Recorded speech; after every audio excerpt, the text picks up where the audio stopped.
कृष्ण हरे हरे हरे कृष्ण कृष्ण हरे हरे हरे राम राम राम हरे हरे ആദ്യം हरे राम राम राम हरे हरे हरे राम राम राम हरे हरे हरे कृष्ण कृष्ण कृष्ण हरे हरे हरे राम राम राम हरे हरे हरे कृष्ण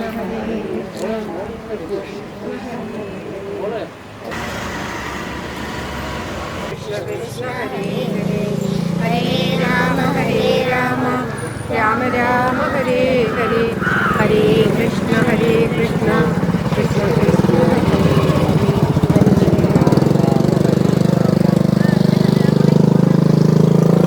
हरे हरे हरे राम राम राम हरे हरे हरे कृष्ण हरे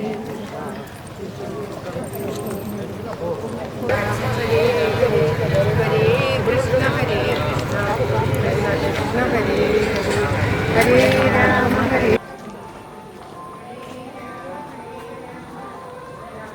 कृष्ण कृष्ण हरे हरे राम राम राम हरे हरे हरे राम राम हरे हरे हरे कृष्ण कृष्ण राम हरे हरे हरे कृष्ण कृष्ण कृष्ण हरे हरे हरे राम राम राम हरे हरे हरे कृष्ण कृष्ण कृष्ण हरे हरे राम राम हरे हरे हरे कृष्ण कृष्ण कृष्ण हरे राम हरे हरे राम हरे हरे हरे कृष्ण हरे राम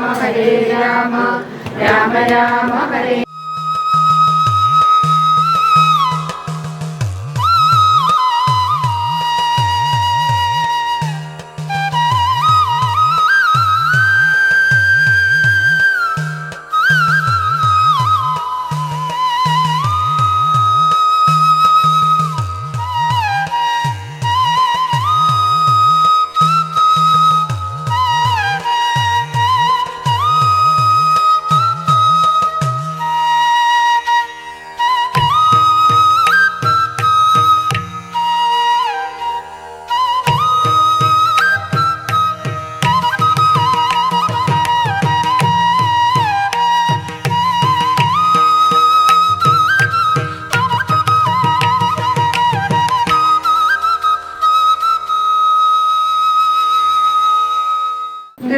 गजाननं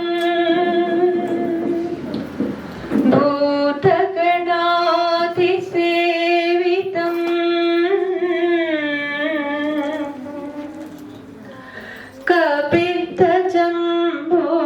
कपित्थजम्बोफल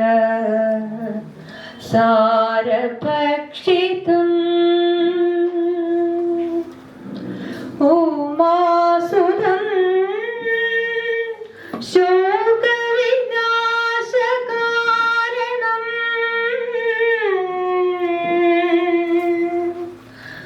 नमामि विघ्नेश्वर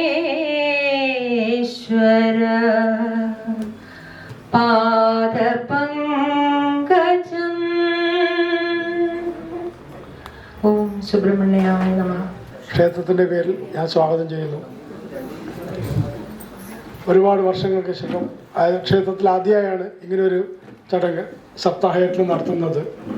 അതിനായി ഇന്ന് ഇവിടെ എത്തിച്ചേർന്ന എല്ലാവർക്കും ആർദ്രമായ സ്വാഗതം ഞാൻ അരുളുന്നു. നമ്മുടെ ഈ യജ്ഞത്തിൻ്റെ തുടക്കം കുറിക്കാൻ അല്ലെങ്കിൽ യജ്ഞാചാര്യ ആയി വന്നിരിക്കുന്നത് ശ്രീമതി ഗീതാരാജനും, അതുപോലെ തന്നെ പാരായണ യജ്ഞം ചെയ്യാൻ ശ്രീമതി പ്രഭാവതിയും, യജ്ഞപൂജ ചെയ്യാൻ മോളോളം ഉണ്ണികൃഷ്ണൻ നമ്പൂതിരിയുമാണ്. ഇവരെ 3 പേരെയും ഞാൻ ഇതിലേക്ക് സ്വാഗതം ചെയ്യുന്നു.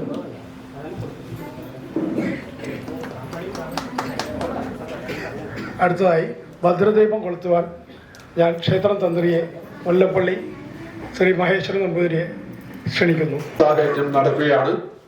അതിന്റെ ഉദ്ഘാടനം നൽകി ഭദ്രദീപം കൊളുത്തുക എന്ന ചടങ്ങാണ് എന്നെ ഏൽപ്പിച്ചിരിക്കുന്നത്.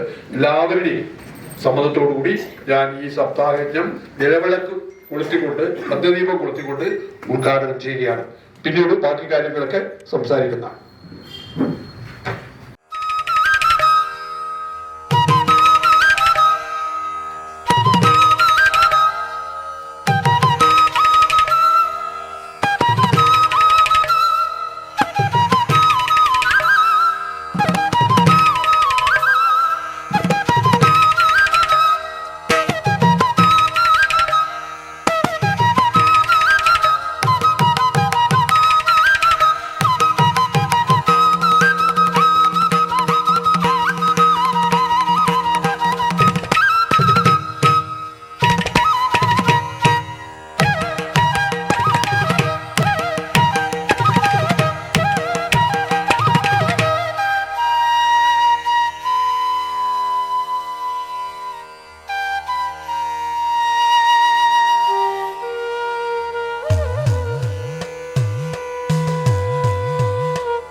ഇന്നത്തെ യജ്ഞാചാര്യൻ, ഗീതാരാജൻ, പ്രഭാവതി, അതുപോലെ പൂജക്കായി എത്തിയിട്ടുള്ള മുളോളം ഉണ്ണികൃഷ്ണൻ നമ്പൂതിരി, പ്രിയമുള്ള ഭക്തജനങ്ങളെ, മറ്റ് ഭാരവാഹികളെ, ഈ ക്ഷേത്രത്തില് ആദ്യമായി ഒരു സപ്താഹയജ്ഞം നടക്കുകയാണ്. ക്ഷേത്രത്തെ സംബന്ധിച്ച് പറയുകയാണെങ്കിൽ വളരെ പൗരാണികമായ ഒരു ക്ഷേത്രമാണ്. ചർക്കൽ കോവിലത്തെ ക്ഷേത്രങ്ങളില് ഈ തന്ത്ര കാര്യങ്ങളിൽ ഞങ്ങൾക്ക് 4 ക്ഷേത്രങ്ങളുണ്ടായിരുന്നു. ഒന്ന് ഈ സുബ്രഹ്മണ്യ ക്ഷേത്രം, മറ്റൊന്ന് പൊന്നാട് ജലദുർഗ ക്ഷേത്രം, ചെമ്പ്ര സുബ്രഹ്മണ്യ സ്വാമി ക്ഷേത്രം, ചോഴ ശിവക്ഷേത്രം. മറ്റുള്ള ക്ഷേത്രങ്ങളൊക്കെ നല്ല നിലയിൽ പുരോഗമിച്ച് വരികയാണ്. എല്ലാ തരത്തിലുള്ള പുരോഗതികളും അടുത്ത മാസം മാർച്ചില് കുന്നാളില് നവീകരണ കർശം നടത്താൻ അവിടുത്തെ കമ്മിറ്റിയുടെ ഇവിടെ കുടുംബങ്ങളുടെ ക്ഷേത്രം എന്നുള്ള നിലക്കാണ് പോകുന്നത്. അതുകൊണ്ടായിരിക്കാം ഈ പുരോഗതികളൊന്നും കാണാത്തത്. എന്നാലും ഒരു ക്ഷേത്രത്തെ സംബന്ധിച്ച് പറയുകയാണെങ്കിൽ ക്ഷേത്രം അഭിവൃദ്ധിപ്പെടണം. അതിന് പ്രധാനമായി പഴയ ആചാര്യന്മാർ പറയുന്ന 4 കാര്യങ്ങളാണ്. ആചാര്യ തപസാമ്നായ ജപേന നിയമേന ച ഉത്സവേന അന്നദാനേന ക്ഷേത്രവൃദ്ധിശ്ച പഞ്ചകം എന്നാണ് പറഞ്ഞത്. പ്രധാനമായി വേണ്ടത് ആചാര്യ തപസ്. ആചാര്യം എന്ന് പറഞ്ഞാൽ ഇപ്പോ സാധാരണ തന്ത്രി എന്നാണ് പറയാ, എന്നാൽ സ്ഥിരമായിട്ട് ശാന്തികരിക്കുന്നത് ശാന്തിക്കാരാണ്. ആ ശാന്തിക്കാരന്റെ നിഷ്ഠ കൃത്യമായ പൂജാതി കർമ്മങ്ങൾ നടത്തുക, എന്തൊക്കെയാവുക അതൊക്കെ ചെയ്യണം. ആചാര്യ ആമ്നായ ജപനാണ്. ആമ്നായ ജപം പഴയകാലത്ത് പറയുകയാണെങ്കിൽ വേദജപം, മുറജപം, ഓട്ടൂട്ട് തുടങ്ങിയതൊക്കെ അതൊന്നും ഇന്നത്തെ കാലത്ത് സാധ്യമല്ല. എങ്കിലും അതിന് പകരമായിട്ട് ഇതുപോലത്തെ സപ്താഹങ്ങൾ, അതുപോലെ ഭജനകൾ, ഭക്തിഗാനമേളകള്, അതുപോലെ നാമജപങ്ങള് അങ്ങനെയൊക്കെ നടത്താം. അത് ക്ഷേത്രത്തിന്റെ അഭിവൃദ്ധിക്ക് 2ാമത്തെ കാര്യമാണ്. പിന്നീട് നിയമം എന്ന് പറഞ്ഞാൽ ഓരോ ക്ഷേത്രത്തിൽ ഓരോ നിയമം വേണം. അത് കൃത്യമായി പാലിക്കണം. രാവിലെ 6 മണിക്ക് തുറക്കുക, അത് കഴിഞ്ഞാല് ഉഷപൂജ, മലനൈവേദ്യം, രാവിലത്തെ പൂജ, ഉച്ചപൂജയുണ്ട് ഉച്ചപൂജ, ഉത്സവം ഉണ്ടെങ്കിൽ ഉത്സവം, അതുപോലെ തന്നെ മറ്റുള്ള എന്തൊക്കെ സാധാരണ ക്ഷേത്രങ്ങളാണ് നിറ പുത്തരി അതൊക്കെ നടത്തണം. അതൊന്നും ഇല്ലെങ്കിൽ വേണ്ട, എങ്കിലും നിയമം വേണങ്ങൾ. ഇന്നത്തെ സമയത്ത് തുറക്കുക, ഇന്ന സമയത്ത് ഇന്ന പൂജ, അതൊക്കെയുള്ള നിയമം വേണം. അതൊക്കെ പരിപാലിക്കേണ്ടത് അത്യാവശ്യമാണ്. പിന്നീട് വരുന്നതാണ് ഉത്സവം. 4ാമത്തെ കാര്യം ഉത്സവമാണ്. ഉത്സവം ഏത് ക്ഷേത്രം അത്യാവശ്യമാണ്. ഉത്സവം എന്ന് പറഞ്ഞാൽ 7 ദിവസത്തെ പരിപാലനത്തോടുകൂടി ഉത്സവം നടന്നില്ല, ആഘോഷത്തിൽപ്പെട്ടതാണ്. അതിന് ക്ഷേത്ര ഉത്സവത്തിൽ ഈ ഭാഗത്തൊക്കെ തിരഞ്ഞു നിർത്താം. അതല്ലെങ്കിലും നവക ഉച്ചപൂജ തുടങ്ങിയതൊക്കെ കഴിച്ച് കുറച്ച് ഭജനയോ അല്ലെങ്കിൽ മറ്റുള്ളതൊക്കെ ആയിട്ട് അങ്ങനെ ഒരു ഉത്സവം. പിന്നെ ഏറ്റവും പ്രധാനമായിട്ട് 5ാമത്തെ വരുന്നത് അന്നദാനാണ്. ഒരു ക്ഷേത്രത്തിൽ ഇതിപ്പോ മിക്ക ക്ഷേത്രങ്ങളിലും ദിവസം തന്നെയുള്ള അന്നദാനമുണ്ട്. ചെറുകുന്നതിന് ശേഷം പള്ളിപ്പറമ്പിലും അതുപോലെ മറ്റുള്ളവർക്കൊക്കെ അന്നദാനങ്ങൾ നിത്യേനയുണ്ട്. നിത്യേന നടത്താനാവില്ലെങ്കിലും ഇവിടെ ചെറിയ തോതിലെങ്കിലും ഈ സപ്താഹത്തോടെ 7 ദിവസത്തെ സപ്താഹ അന്നദാനം ഉണ്ടല്ലോ കാര്യം. അത് ഏറ്റവും നല്ലതിനാണ്. ഭാവിയിലും ഇങ്ങനെയുള്ള അന്നദാനങ്ങളും അതുപോലെ ഉത്സവത്തിന്റെ ചടങ്ങുകൾ ശ്രീഭൂതവതി ഇവിടെ ഇല്ല. ബലിക്കല് കാണാനില്ല. ഞാൻ അങ്ങനെ പറയാറുണ്ട്, ബലിക്കലുണ്ട് ഇവിടെ. പക്ഷെ ഇത്രയും കാലമായിട്ട് ഒരു ശ്രീഭൂതവതിയോ വൈകുന്നേരം തിരഞ്ഞു നിർത്തോ ഒറ്റ ദിവസം വരികയുള്ളൂ. അതെങ്കിലും ഉണ്ടാകുന്നത് അത്യന്ത ആരോഗ്യമാണ്. അതെല്ലാം ഉണ്ടെങ്കിൽ ക്ഷേത്രത്തെ എന്തായാലും ഏതു നിലക്കായാലും നല്ല പുരോഗതി ഉണ്ടാവും.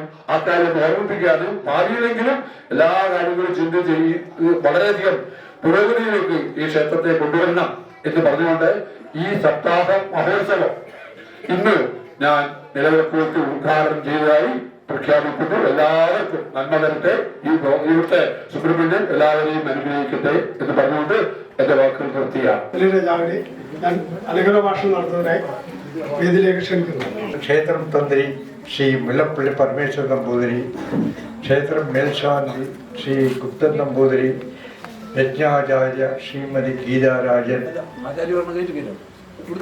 ക്ഷേത്ര ഭാരവാഹികൾ, വേദിയിലും സദസ്സിലും ഇരിക്കുന്ന മറ്റ് വിശിഷ്ട വ്യക്തികൾ, യജ്ഞവേദിയിലിരിക്കുന്ന ശ്രീമതി പ്രഭാവതി, ശ്രീമതി ഉണ്ണികൃഷ്ണൻ നമ്പൂതിരി, ശ്രീ ഉണ്ണികൃഷ്ണൻ നമ്പൂതിരി, ഭക്തജനങ്ങൾ എല്ലാവർക്കും എൻ്റെ നമസ്കാരം. നിങ്ങളുടെ മുമ്പിൽ വ്യക്തമാക്കാൻ അല്ലെങ്കിൽ തെറ്റുപറ്റിയിട്ടുണ്ടെങ്കിൽ ക്ഷമിക്കണം. കടലായി ശ്രീകൃഷ്ണ ക്ഷേത്രത്തിൻ്റെ പുനർനിർമ്മാണം ചെയ്ത് ധ്വജപ്രതിഷ്ഠ നടത്തിയത് 1911 അതായത് 115 വർഷം മുമ്പ്. ഏതാണ്ട് അത്ര തന്നെ പഴക്കമുള്ളതാണ് ഇന്ന് സപ്താഹം നടക്കുന്ന ശ്രീ മതിലകം സുബ്രഹ്മണ്യ ക്ഷേത്രം. 113 വർഷം മുമ്പാണ് ഈ ക്ഷേത്രം പണിതത് എന്നാണ് അറിയുന്നത്. ചെറക്കൽ കോവിലകം താവഴിയിൽപ്പെട്ട ഒരു കുടുംബത്തിന്റെ മേൽനോട്ടത്തിലാണ് ഈ ക്ഷേത്രത്തിന്റെ ഭരണകാര്യങ്ങൾ നടക്കുന്നത്. പിന്നെ എൻ്റെ ചെറുപ്പകാലത്ത് എനിക്ക് ഓർമ്മയുള്ള എൻ്റെ അമ്മാവനായ ശ്രീവിലാസിലെ രവിവർമ്മനും പിന്നെ അതെ ശരി അല്ല മറ്റേ പുതിയ മഠത്തിലെ കുഞ്ഞങ്കോട്ടനുമാണ് എൻ്റെ ഓർമ്മയിൽ ഈ ക്ഷേത്രം നടത്തിക്കൊണ്ടുവന്നിരുന്നത് എന്നാണ് ഞാൻ ഓർക്കുന്നത്. ഇപ്പോൾ അവരുടെ മക്കത്തായ താവഴിയിലാണ് ഈ ക്ഷേത്രം നടത്തി വരുന്നത്. ശരിയല്ലേ? അടുത്ത കാലത്തായി വളരെയധികം ഭക്തജനങ്ങളെ ആകർഷിക്കുന്ന ഒരു ആധ്യാത്മിക കേന്ദ്രമായി ഈ ക്ഷേത്രം മാറിയിട്ടുണ്ട്. ശിവന്റെ പുത്രന്മാരായ സുബ്രഹ്മണ്യനും ഗണപതിയും അയ്യപ്പനും ഒരു ക്ഷേത്രത്തിൽ മുഖ്യ പ്രതിഷ്ഠകളായി വരുന്നത് വളരെ വിരളമാണ്. അതുകൊണ്ട് തന്നെ ശിവപാർവതി ചൈതന്യവും ഇവിടെ നിറഞ്ഞു നിൽക്കുന്നു. കൂടാതെ ബ്രഹ്മലക്ഷത്തിനും ഒരു സ്ഥാനമുണ്ട്. എല്ലാ മാസത്തിലും ഷഷ്ടിയും വർഷത്തിലുള്ള പ്രതിഷ്ഠാ ദിനവും മറ്റു വിശേഷ ദിവസങ്ങളും ഇവിടെ ആചാരാനുഷ്ഠാനങ്ങളുടെ നടത്താറുണ്ട് നമ്മൾ അറിയുന്നു. കുറച്ചു വർഷം മുമ്പ് ഒരു മഹാഗണപതി ഹോമവും നടത്തുകയുണ്ടായി. എന്നാൽ ഭാഗവത സപ്താഹം ഇവിടെ നടക്കുന്നത് ഇത് ആദ്യമായാണെന്നാണ് അറിയുന്നത്. ഇന്നിവിടെ ശ്രീമദ് ഭാഗവത സപ്താഹ യജ്ഞം യജ്ഞാചാര്യ ശ്രീ ഗീതാരാജന്റെ നേതൃത്വത്തിൽ ആരംഭിക്കുകയാണ്. ഈ യജ്ഞം വളരെ നല്ല രീതിയിൽ നടക്കാൻ ഈ സന്നിധിയിൽ വിളങ്ങുന്ന ശ്രീ സുബ്രഹ്മണ്യ സ്വാമിയോടും മഹാഗണപതിയോടും ശ്രീധർമ്മശാസ്താവിനോടും പ്രാർത്ഥിക്കുന്നു. വേദവ്യാസ വിരചിതങ്ങളായ പുരാണങ്ങളിൽ വെച്ച് ഏറ്റവും ഉത്കൃഷ്ടമായ സ്ഥാനമാണ് ശ്രീ മഹാഭാഗവതം അലങ്കരിക്കുന്നത്. ശ്രീമദ് ഭാഗവതർ ശ്രീകൃഷ്ണന്റെ പ്രത്യക്ഷ രൂപമാണ്. ഭാഗവതം ശ്രമിക്കുന്നതും പഠിക്കുന്നതും എല്ലാം തന്നെ പുണ്യപ്രദമാണ്. ക്ഷേത്രങ്ങളിൽ ശ്രീമദ് ഭാഗവതം വായിച്ച് അതിൻ്റെ സന്ദേശം വിശദീകരിച്ചു കൊടുക്കുമ്പോൾ അത് ഭക്തജനങ്ങൾക്ക് ആധ്യാത്മികമായ അനുഭൂതിയും ആനന്ദവും പ്രദാനം ചെയ്തു. അങ്ങനെ നാടിനും നാട്ടുകാർക്കും സമാധാനവും സദ്ഗതിയും ഉണ്ടാക്കാൻ ഇത്തരം ആധ്യാത്മിക യജ്ഞം തീർച്ചയായും പ്രയോജനപ്പെടും. ഈ മഹൽ സംരംഭത്തിന് ചുക്കാൻ പിടിക്കുന്ന ക്ഷേത്ര സമിതിയെ അഭിനന്ദിക്കുന്നു. ഈ ആധ്യാത്മിക മഹായജ്ഞത്തിന് എല്ലാ മംഗളങ്ങളും നേരുന്നതോടൊപ്പം ഭക്തജനങ്ങളുടെയും നാട്ടുകാരുടെയും സഹായ സഹകരണങ്ങളും ഉണ്ടാകുമെന്ന് പ്രതീക്ഷിക്കുന്നു. നന്ദി, നമസ്കാരം. ഓരോ ദിവസം തോറും അതിന് പുരോഗതിയാണ് കാണുന്നത്.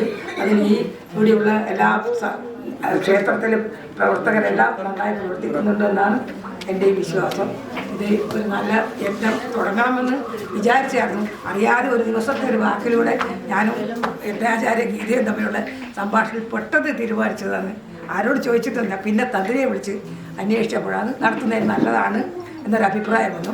അതോടുകൂടി ഇത് രമേശിയും ഞാനും കൂടിയാണ് ഇത് തീരുമാനിച്ചത്. ബാക്കിയെല്ലാം പിന്നെ സഹായിക്കാൻ വേണ്ടി ഈ ചുറ്റുപാടുള്ള എല്ലാ നാട്ടുകാരെയും അസോസിയേഷൻകാരെയും എല്ലാവരും വിളിച്ച് വിവരം സമേതം എല്ലാവരും സന്തോഷത്തോടെ സഹകരണത്തോടെ ഇത് നടത്താൻ അങ്ങനെ തീരുമാനിച്ചതാണ്.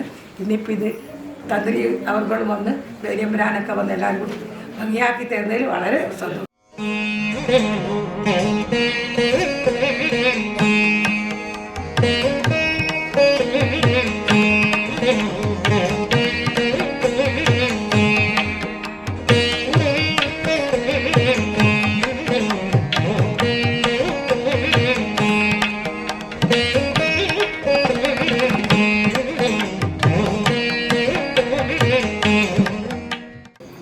എല്ലാ ധന്യാത്മാക്കൾക്കും നമസ്കാരം.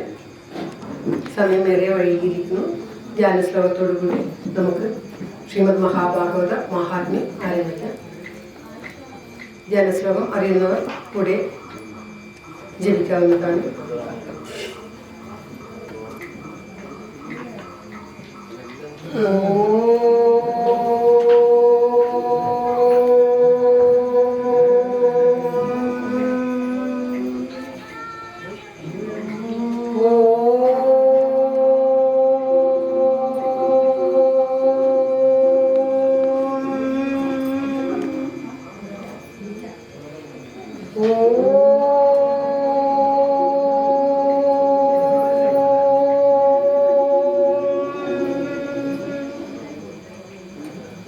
गुरुर्ब्रह्मा गुरुर्विष्णु गुरुर्देवो महेश्वरा गुरुः साक्षात् परब्रह्मा तस्मै श्री गुरवे नमः.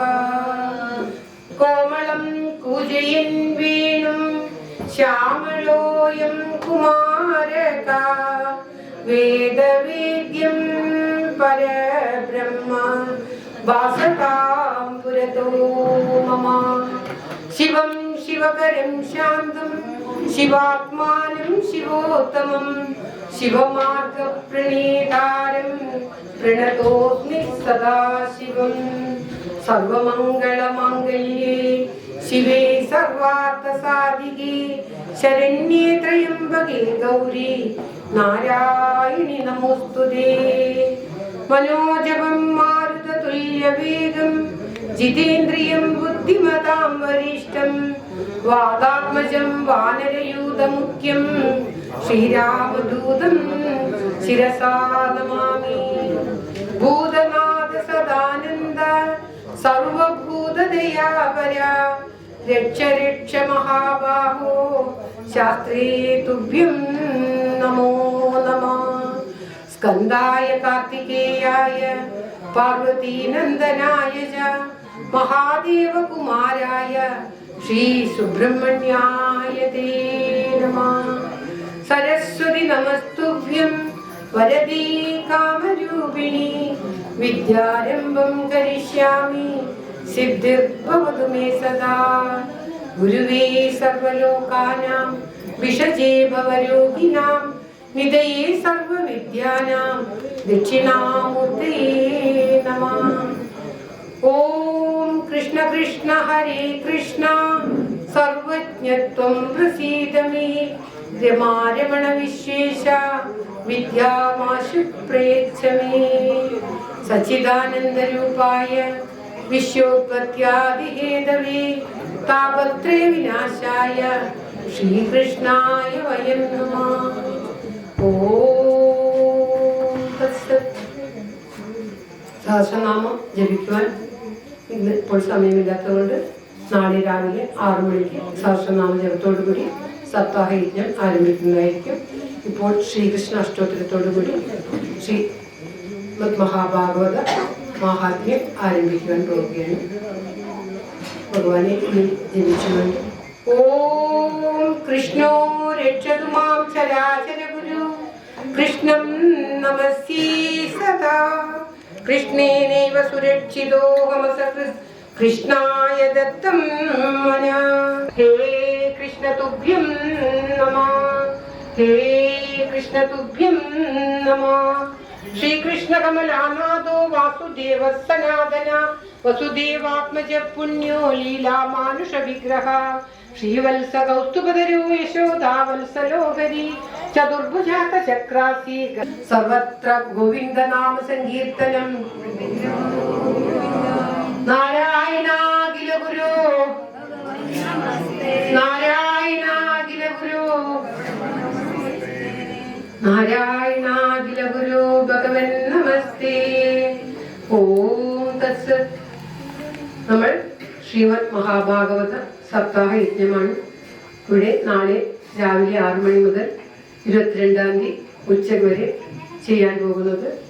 ആ ഭാഗവതം എന്തിനാണ് നടത്തുന്നത്, എന്താണ് ആ ഭാഗവതത്തിന്റെ മാഹാത്മ്യം, ഭാഗവത യജ്ഞം നടത്തുന്നത് കൊണ്ടുള്ള ഗുണം എന്താണ് എന്നൊക്കെയാണ് ഭാഗവത മഹാത്മ്യത്തിൽ പ്രതിപാദിച്ചത്. ചില മഹർഷിമാർക്കൊക്കെ ഭാഗവതം കണ്ടാൽ, ഭാഗവതം എന്ന് കേട്ടാൽ തന്നെ സമാധിസ്ഥിതി വരുമത്രേ.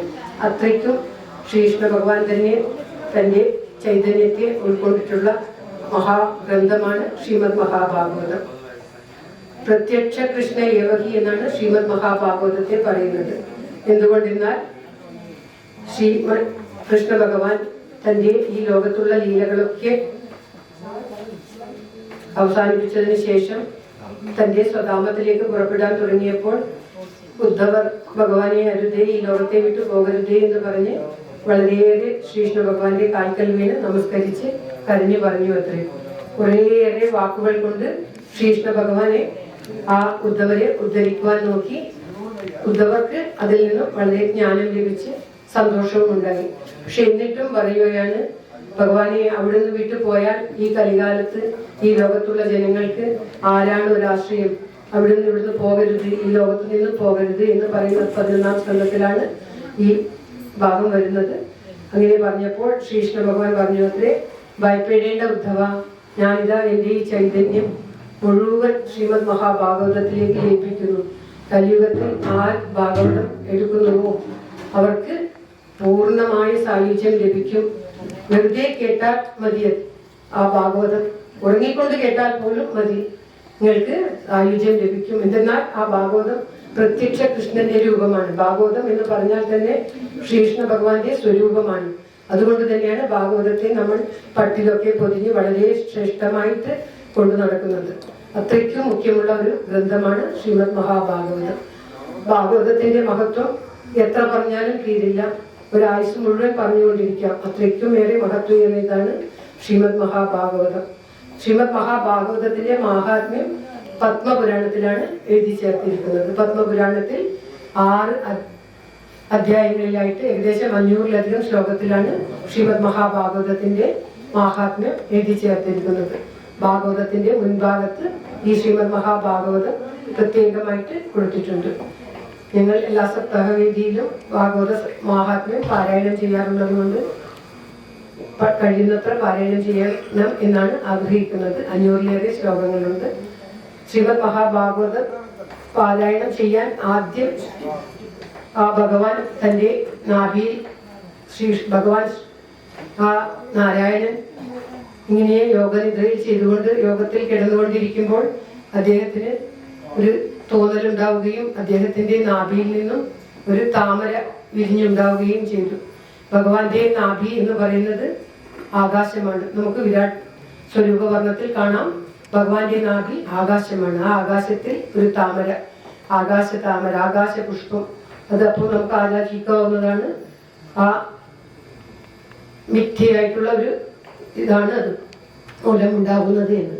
ആ താമരയിൽ ഭഗവാൻ സ്വയം തന്റെ ചൈതന്യം പ്രവേശിച്ചപ്പോൾ അവിടെ ബ്രഹ്മാവ് ഉണ്ടാവുകയും ആ ബ്രഹ്മാവിന് ഭഗവാൻ തന്നെ തന്റെ ഈ ഭാഗവത ഉപദേശിച്ചു കൊടുക്കുകയും ബ്രഹ്മാവ് പിന്നീട് ആ ബ്രഹ്മാവ് സൃഷ്ടി ചെയ്യാൻ ആരംഭിച്ചപ്പോൾ തന്റെ മാനസപുത്രനായിട്ടുള്ള നാരദർക്ക് ഉപദേശിച്ചു കൊടുത്തു. നാരദർ വ്യാസമുനിക്ക് ഉപദേശിച്ചു കൊടുത്തു. നാരദർ വ്യാസമുനിക്ക് ഉപദേശിച്ചു കൊടുക്കാനുള്ള കാരണം അതൊക്കെ നാളെ പാരായണത്തിൽ വരുന്നതാണ്. വ്യാസമുനി എല്ലാ ഗ്രന്ഥങ്ങളും രചിച്ചിട്ടും ഒരു തൃപ്തിയില്ലാതെ സരസ്വതി നദിക്കരയിൽ ഇരിക്കുമ്പോൾ നാരദർ യാദൃച്ഛികമായി അവിടെ എത്തിച്ചേരുകയും നാരദർ എന്താണ് വ്യാസമുനി അവിടുന്ന് വളരെ ശോകമായിട്ട് ഇങ്ങനെ ഇരിക്കുന്നത്, എന്താണ് സംഭവിച്ചത് എന്ന് ചോദിക്കുമ്പോൾ, അല്ലയോ മഹർഷിയെ, ഞാൻ ഇത്രയധികം പുരാണങ്ങളും വേദങ്ങളൊക്കെ പകുത്തു, ഇത്രയൊക്കെ പുരാണങ്ങൾ എഴുതി, ഇതൊക്കെ ചെയ്തിട്ടും എനിക്ക് എന്തെന്നറിയുന്നില്ല, ഒരു ആത്മതൃപ്തി തോന്നുന്നില്ല എന്ന് പറയുകയാണ്. വ്യാസമഹാമുനിക്ക് ആത്മതൃപ്തി തോന്നാത്തത് തന്റെ ജനങ്ങൾക്ക് വേണ്ടി താൻ ചെയ്തത് പോരാ എന്നുള്ളതിലാണ്. അല്ലാണ്ട് അദ്ദേഹത്തിനൊന്നും ലഭിച്ചിട്ടില്ല, അങ്ങനെയല്ല. ഗുഹയിലാണ് അദ്ദേഹം വസിക്കുന്നത്, അദ്ദേഹത്തിന് ഒന്നും തന്നെ ആവശ്യമില്ല. പക്ഷേ ജനങ്ങൾക്ക് വേണ്ടി അദ്ദേഹം എഴുതിയ ഈ മഹാഭാരതം, മറ്റു പുരാണങ്ങൾ, ഉപനിഷത്തുക്കൾ, ഇതൊക്കെ വേദങ്ങൾ വിഭജിച്ചു. പക്ഷെ ഇതൊക്കെ കൊണ്ടും എന്തോ താൻ ചെയ്യേണ്ടത് ചെയ്തിട്ടില്ല എന്ന് തോന്നുകയും അപ്രകാരം നാരദമുനിയോട് പറഞ്ഞപ്പോൾ നാരദമുനി പറയുകയാണ്, അല്ലയോ മഹർഷിയെ, അവിടുന്ന് ഭഗവാനെ മാത്രം പ്രതിപാദിക്കുന്ന ഒരു ഗ്രന്ഥം രചിച്ചിട്ടില്ല. അതുകൊണ്ടാണ് അവിടുന്ന് ഒരു തൃപ്തി തോന്നാത്തത്. ഭഗവാനെ മാത്രം പ്രതിപാദിക്കുന്ന ഒരു ഗ്രന്ഥം അവിടുന്ന് രചിക്കൂ എന്ന് പറഞ്ഞുകൊണ്ട് ആ വ്യാസമുനിക്ക് ഈ നാരദർ ഉപദേശിച്ച പ്രകാരം വ്യാസമുനിയാണ് ശ്രീമദ് മഹാഭാഗവതം രചിക്കുന്നത്, തന്റെ പുത്രനായ ശ്രീശുക ബ്രഹ്മർഷിക്ക് ഉപദേശിച്ചു കൊടുക്കുന്നത്. അങ്ങനെ വ്യാസമുനിയാൽ രചിക്കപ്പെട്ട ഈ ശ്രീമദ് മഹാഭാഗവതം ശ്രീശുകമുനിക്ക് ഉപദേശിച്ചു കൊടുത്തു. അദ്ദേഹം അത് പാടിക്കൊണ്ട് ലോകം മുഴുവൻ നടന്നുകൊണ്ടിരിക്കുമ്പോൾ ഈ നമുക്കറിയാം പാണ്ഡവവംശത്തിന്റെ പരീക്ഷിത്ത് എന്ന അതൊക്കെ നാളെ കഥാഭാഗത്ത് വരുന്നതാണ്. അദ്ദേഹത്തിന് പറഞ്ഞു കൊടുക്കുമ്പോൾ അദ്ദേഹത്തിന് ഒരു ശാപം ലഭിക്കുകയും ആ ശാപത്തിലൂടെ 7 നാളിനുള്ളിൽ താൻ മരിക്കുമെന്നറിഞ്ഞപ്പോൾ ഗംഗാതീരത്ത് പ്രായോപവേശം പ്രവേശിച്ചു അദ്ദേഹം. അപ്പോൾ അദ്ദേഹത്തിന് മുന്നിൽ യാദൃച്ഛികമായിട്ട് ഈ ശ്രീശുക ബ്രഹ്മർഷി എത്തുകയും ഈ ശ്രീമദ് മഹാഭാഗവതം അദ്ദേഹം ഉപദേശിച്ചു കൊടുക്കുവാൻ നിൽക്കുകയും ചെയ്തു. അപ്പോൾ ദേവലോകത്തു നിന്നും ഇന്ദ്രാദി മഹേശ്വരന്മാർ എല്ലാവരും, ദേവന്മാരെല്ലാവരും അമൃതകുംഭവുമായിട്ട് ഓടി അവിടെ എത്തിയത്രേ. അപ്പോൾ ശ്രീശുക ബ്രഹ്മർഷി, എന്താണ് നിങ്ങളൊക്കെ ഇവിടെ വരാൻ കാരണം, എന്താണ് വേണ്ടത് എന്ന് ചോദിച്ചപ്പോൾ ആ ഇന്ദ്രൻ മുതലായ ദേവന്മാർ പറയുകയാണ്, പരീക്ഷിച്ച് 7 ദിവസം കൊണ്ട് മരിക്കുമെന്നല്ലേ ഉള്ളൂ, അതിന് നിങ്ങളുടെ ഈ അമൃതം സ്വീകരിച്ചു കൊള്ളുക. ഈ അമൃതം സ്വീകരിച്ചാൽ ആർക്കും മരണം ഉണ്ടാവുകയില്ല. ഈ അമൃതത്തിന് പകരം നിങ്ങൾക്ക് ആ ശ്രീമദ് മഹാഭാഗവത അമൃതം നൽകൂ എന്ന് പറയുകയാണ്. ദേവന്മാർ എപ്പോഴും ലാഭം ഇച്ഛിക്കുന്നവരാണ് എന്ന് നമുക്കറിയാം. ഇന്ദ്രാദി ദേവന്മാർക്ക് എപ്പോഴും തങ്ങളുടെ ലാഭമാണ് ഇച്ഛ. അതുകൊണ്ട് തന്നെ അതിൽ നിന്ന് നമുക്ക് മനസ്സിലാക്കാം ശ്രീമദ് മഹാഭാഗവതമാണ് അമൃതത്തെക്കാൾ മുഖ്യമെന്ന്. അങ്ങനെ ആ ശ്രീശുക ബ്രഹ്മർഷി പറയുകയാണ്, ഈ അമൃതവും ഈ ഭാഗവതാമൃതവും തമ്മിൽ താരതമ്യപ്പെടുത്തുമ്പോൾ ഒരു മണ്ണിന്റെ കട്ടയെ രത്നക്കല്ലോട് ഉപതിപ്പിക്കുന്നത് പോലെയാണ്. അത്രയ്ക്കും മഹത്തരമാണ് ശ്രീമദ് മഹാഭാഗവതം.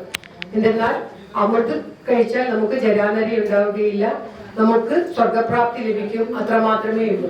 എന്നാൽ ശ്രീമദ് മഹാഭാഗവതം കേൾക്കുന്നത് കൊണ്ട് മാത്രം ശുശ്രൂഷുഭി തക്ഷണാത് എന്നാണ് പറയുന്നത്. വെറുതെ കേട്ടാൽ മതി, അത്രേ, ഉറങ്ങിക്കൊണ്ട് കേട്ടാൽ തന്നെ നമുക്ക് മോക്ഷം ലഭിക്കും. അത്രയ്ക്കുമായിട്ടുള്ള ഈ മോക്ഷം ലഭിക്കുന്ന ശ്രീമദ് മഹാഭാഗവതത്തെ അമൃതിനു വേണ്ടി തരാൻ പറ്റില്ല എന്ന് പറയുകയാണ് ശ്രീശുക ബ്രഹ്മർഷാദികൾ. അപ്രകാരം അത്രയ്ക്കും മഹത്വമേറിയ ഈ ശ്രീമദ് മഹാഭാഗവതം കലിയുഗത്തിലെ ജനങ്ങൾക്ക് മോക്ഷദായകമായിട്ട്, കലിയുഗത്തിൽ നമുക്ക് നാമസ്മരണ കൊണ്ട് തന്നെ മോക്ഷം ലഭിക്കും.